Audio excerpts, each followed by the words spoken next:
Hello, my name is Ariana Contreras, and this is my analysis of learning presentation. This presentation is to highlight what I've learned in this child development and adolescent class, and how I will connect this knowledge as a future educator. So the first question is new learning. What do you know now that you didn't know before you took this class? And why is it important to you? You may consider what concepts or topics of child development you found to be particularly interesting to you. I learned about the ACEs, adverse childhood experience and traumas, and how children experience their adolescence based off of these traumas in their life. Many of these children act out not because they are bad or misbehaved, but because they have been through early childhood trauma, which hinders their relationship with their teachers and others. These children don't know how to act in a certain setting, and they don't know how to get their frustrations out. Another topic that I found really interesting was the percentage of teens who lie to their parents about small things because they're afraid of getting in trouble and would rather avoid the arguments leading to honesty, so they lie instead. In the study made by Darling in Chapter 7 of Nurture Shock, almost 96% of teens lie to their parents. So challenges moving forward. What are the most significant challenges going forward relating to becoming an effective educator / community leader? What must you do to overcome these challenges? So the most significant challenge moving forward relating to becoming an effective educator and community leader would be limited funding and resources for certain programs that are helpful for children's cognitive learning. Another challenge would be disciplining children and pinpointing why they act the way they do without punishing too much. I would like to be more sympathetic and see where they're coming from and understand where their frustrations and outbursts are coming from, and having to deal with families and parents who aren't complying in an appropriate way at discipline at home. So to overcome these challenges, I would set clear boundaries in my classroom for every student and send letters or have sit-down conversations with their parents, showing them examples of things their student or child has done in the class that wasn't appropriate. My future. How will the knowledge you've gained in this class be helpful to you as you progress towards your future goals?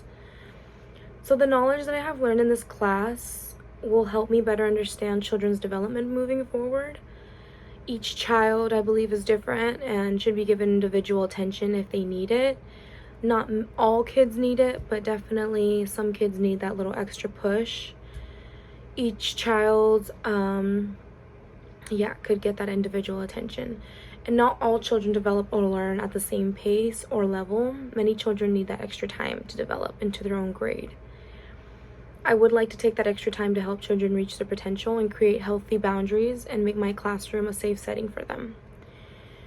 Commitments. What are you committed to doing to further your knowledge, disposition, and skills relating to child development and or other concepts and topics discussed in this class? Moving forward, I am committed to taking more child development classes to further my knowledge and apply this to a teaching setting. There are many significant things I've learned in this class that I would like to continue to learn and continue to grow as a person and as an educator. I am hoping to better understand the cognitive and developmental progress of a child, and I believe I will get the best experience just being hands-on and being in that setting and just being thrown out. Conclusion. So the knowledge I have learned from being in this class has made a significant impact on how I will assess certain situations as a future educator.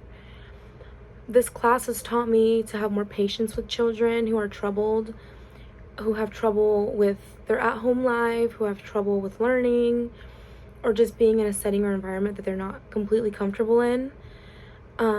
It's helped me pinpoint those kind of things and maybe be a little bit more sympathetic with it. There's always an answer as to why a child acts the way they do, and as educators, we are responsible to teach them not only things that are useful and educational, but we are also responsible teaching them things that cause them to be better humans, even like just being morally good, disciplining them and taking their own responsibility for things. More than half of a class of children go through one of the ACEs, whether that's emotional and physical neglect, poverty, racism, sexual or physical abuse, witnessing domestic abuse, and many more experienced in their household.